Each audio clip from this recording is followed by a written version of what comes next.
नमस्कार दोस्तों, विनायक क्लासेस प्रयागराज के यूट्यूब चैनल पर आप सभी का हार्दिक स्वागत है। दोस्तों, जैसा कि आप सभी को बिल्कुल पता होगा कि अपनी जो सीडीपी की क्लास है वो बिल्कुल सिलेबस के अकॉर्डिंग चल रही है, जिसमें हम लोगों ने तकरीबन 8 क्लास को पूरा कंप्लीट कर लिया है। आज दोस्तों आपका 9वें नंबर का क्लास है और बहुत ही इंपॉर्टेंट क्लास है, क्योंकि आज की इस क्लास में हम लोग विस्तार से डिस्कस करने वाले हैं अधिगम के पक्ष के बारे में। क्योंकि दोस्तों यहाँ से आपके सीटेट एग्जाम में बहुत सारे क्वेश्चन देखने को मिल जाते हैं, तो कहीं ना कहीं आज की ये वीडियो आपके लिए बहुत ही इंपॉर्टेंट है।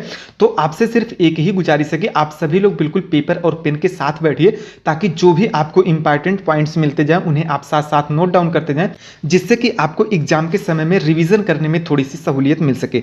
तो चलिए दोस्तों, बिना किसी देरी के आज की इस क्लास को हम लोग स्टार्ट करते हैं, जिसमें हम लोग सबसे पहले अधिगम के पक्ष के बारे में विस्तार से देख लेते हैं। बात करें दोस्तों अधिगम के पक्ष के बारे में, तो देख सकते हैं कि अधिगम के मुख्य 3 पक्ष होते हैं, जिससे हम ब्लूम के शैक्षिक उद्देश्यों का वर्गीकरण के माध्यम से समझेंगे। यानी कि दोस्तों बेंजामिन ब्लूम जो मनोवैज्ञानिक थे, उनके माध्यम से हम शैक्षिक उद्देश्यों को बिल्कुल समझेंगे कि अधिगम के मुख्य 3 पक्ष कौन कौन से होते हैं।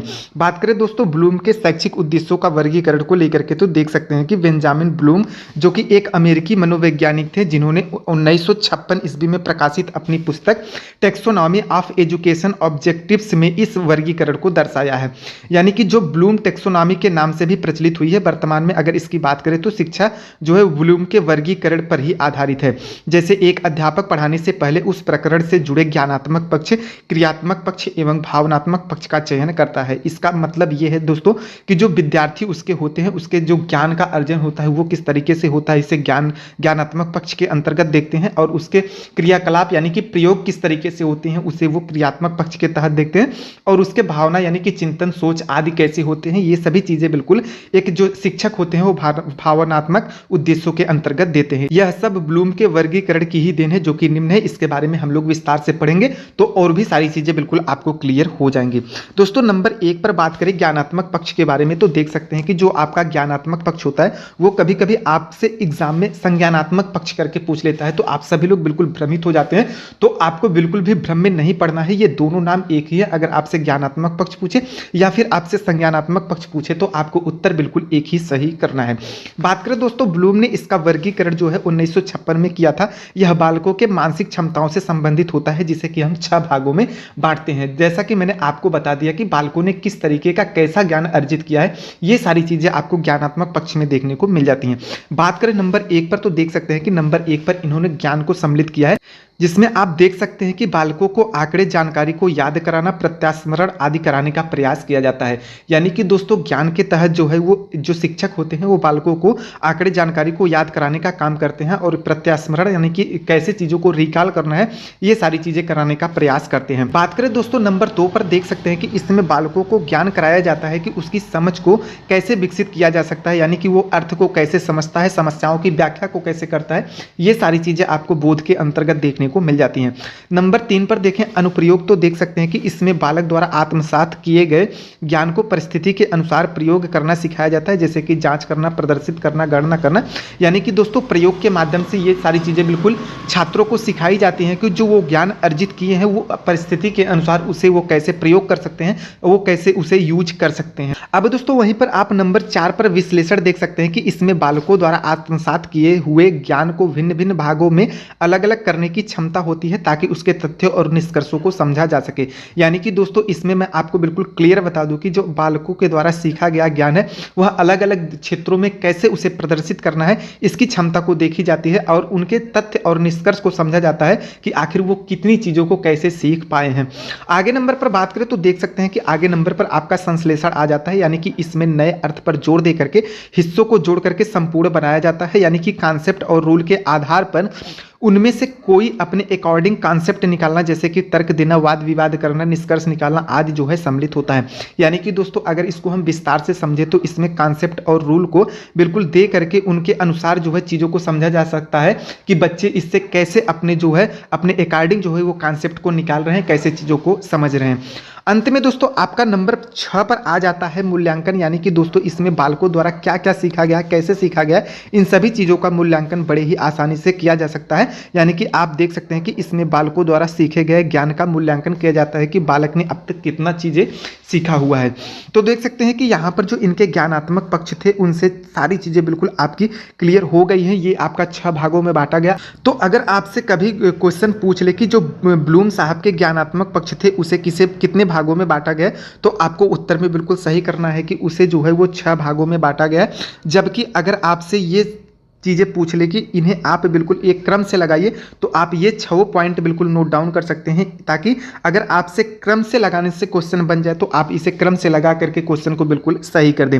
अब दोस्तों वहीं पर नंबर 2 पर बात करें तो देख सकते हैं कि नंबर 2 पर इन्होंने क्रियात्मक पक्ष को बताया, यानी कि प्रयोग के आधार पर कैसे बच्चे सीखते हैं, ये सारी चीज़ें बिल्कुल इन्होंने शामिल किया, जो कि वर्तमान शिक्षा पद्धति में उपयोग भी की जाती है।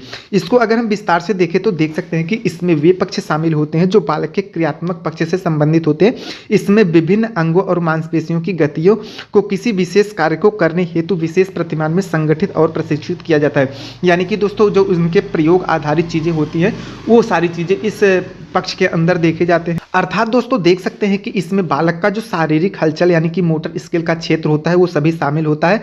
तो हम कह सकते हैं कि क्रियात्मक पक्ष को भी 6 भागों में बांटा गया, यानी कि दोस्तों ज्ञानात्मक पक्ष को भी आपका 6 भागों में बांटा गया और क्रियात्मक पक्ष को भी 6 भागों में बांटा गया। तो यहाँ से अगर आपके क्वेश्चन बन जाए तो अब आपको बिल्कुल भी गलत नहीं करना है, क्योंकि यहाँ से हर बार आपके 1 से 2 क्वेश्चन देखने को मिल जाते हैं। बात करें दोस्तों नंबर 1 पर, तो देख सकते हैं कि नंबर 1 पर आपका आ जाता है सहज क्रियात्मक अंग संचालन। नंबर 2 पर आपका आ जाता है आधारभूत अंग संचालन। नंबर 3 पर आपका आ जाता है शारीरिक योग्यताएं। नंबर 4 पर आपका आ जाता है प्रत्यक्षीकरण योग्यताएं। नंबर 5 पर आपका आ जाता है कौशल युक्त अंग संचालन और नंबर 6 पर आपका आ जाता है सुसंबद्ध या सांकेतिक संप्रेषण। यानी कि दोस्तों ये सारी चीजें बिल्कुल आपको बिल्कुल नोट डाउन करके रखनी है, या फिर आप इसका स्क्रीनशॉट लेकर के रख सकते हैं। ये आपको क्रम में सजाने को लेकर के क्वेश्चन पूछ लेता है कि जो ब्लूम साहब के जो क्रियात्मक पक्ष थे उनका जो सही क्रम है, तो सही क्रम में आपको नंबर 1 पर ये रखना है, 2 पर, 3 पर, 4 पर, 5 पर और 6 पर। ये अगर आपको क्रम याद रहेगा तो यकीन मानिए आपका 1 नंबर जो है वो बिल्कुल सही हो जाएगा। और हर बार आपका ये क्वेश्चन पूछ लिया जाता है, या फिर आपको ज्ञानात्मक पक्ष से या फिर क्रियात्मक पक्ष से या फिर आपको भावात्मक पक्ष से एक क्वेश्चन जरूरी आ जाता है, जिसमें आपको क्रम सेट करने को लेकर के क्वेश्चन पूछ लिया जाता है। तो उम्मीद करते हैं कि आप इसका स्क्रीनशॉट ले लिए होंगे। अब आगे अगर हम लोग चर्चा करें इनके नंबर 3 पक्ष पर, तो देख सकते हैं कि नंबर 3 पर इन्होंने भावात्मक पक्ष को बिल्कुल बताया हुआ है। यानी कि अगर इनके भावात्मक पक्ष की हम विस्तार से चर्चा करें तो देख सकते हैं कि इसमें बालक के वे सभी तरीके शामिल होते हैं जिसके माध्यम से हम बालक की रुचि, अभिवृत्ति, संवेदना आदि का भावात्मक रूप से सामना करते हैं। यानी कि दोस्तों जो बालक के इस रुचि होती है, अभिवृत्ति होती है, संवेदना होती है, यानी कि जो उसके भाव रूपी जो पक्ष होते हैं उन सभी का बिल्कुल इसके माध्यम से हम अध्ययन करते हैं कि उसके भाव में क्या चल रहा है, उसके विचार में क्या चल रहा है, वो किस प्रकार की सोच को रखता है। ये सारी चीज़ें हम यहाँ पर बिल्कुल देखते हैं। भावनात्मक पक्ष को भी 5 भागों में बांटा गया है, तो यही आपको बिल्कुल कन्फ्यूज करता है। नंबर 3 पर जो आपका भावनात्मक पक्ष है उसको बिल्कुल याद रखना है कि ये 5 भागों में बांटा गया, जबकि आपका जो क्रियात्मक पक्ष है और ज्ञानात्मक पक्ष है उसे 6 भागों में बांटा गया है। तो अगर इसके हम 5 भागों की बात करें तो नंबर 1 पर देख सकते हैं कि आपका आ जाता है आग्रहण या फिर ध्यान देना। नंबर 2 पर आपका आ जाता है अनुक्रिया। नंबर 3 पर आपका आ जाता है आकलन। नंबर 4 पर आ जाता है संगठन और नंबर 5 पर आपका आ जाता है मूल्यों का चरित्रीकरण या फिर विशेषीकरण। तो ये भी आपको क्रम से पूछ लिया जाता है कि इनका सही क्रम है। तो आपको अगर ये सारी चीजें बिल्कुल याद नहीं रहेंगे तो आप कहीं ना कहीं क्रम को गलत कर देंगे और आप 1 नंबर बिल्कुल खो देंगे। तो आपसे सिर्फ एक ही गुजारिश है कि आप इन सभी का बिल्कुल स्क्रीनशॉट लेकर के रखें, ताकि यहां से कम आपके एक क्वेश्चन बिल्कुल सही हो जाए। कल दोस्तों हम लोग अधिगम के नियम के बारे में विस्तार से चर्चा करने वाले हैं। यहां पर आप बिल्कुल देख सकते हैं कि अधिगम के नियम को हमने बहुत ही अच्छे तरीके से बिल्कुल पीपीटी में तैयार किया है। यानी कि यहां पर मैंने उन सभी चीजों को सम्मिलित कर लिया है जो कि आपके सीटेट एग्जाम में पूछे जाते हैं। तो कल की क्लास आपके लिए बहुत ही इंपॉर्टेंट होने वाली है। तो आपसे सिर्फ एक ही गुजारिश है कि आज की वीडियो को देखने के बाद आप सभी लोग बिल्कुल चैनल को सब्सक्राइब कर लीजिए, जिससे कि जब हम कल की वीडियो अपलोड करें तो उसकी सूचना आपको मिल जाए, उसका नोटिफिकेशन आपको चला जाए और उसी के अनुरूप आप अपने सीटेट एग्जाम की तैयारी को कर सके। उम्मीद करते हैं कि आज की वीडियो आपको बहुत ही अच्छी लगी होगी। वीडियो यदि अच्छी लगी हो तो वीडियो को एक लाइक जरूर कर दे, वीडियो को ज़्यादा से ज़्यादा अपने उन दोस्तों के पास शेयर भी कर दे जो आपके साथ सीटेट एग्जाम की तैयारी कर रहे हैं। और अगर आप चैनल पर नए हैं तो चैनल को सब्सक्राइब भी कर ले, क्योंकि यहाँ पर ऐसी ही वीडियो आपको हर रोज देखने को मिलती रहेगी। दोस्तों पूरा वीडियो देखने के लिए आप सभी का बहुत बहुत धन्यवाद। मिलते हैं किसी नए वीडियो में किसी नए टॉपिक के साथ, तब तक के लिए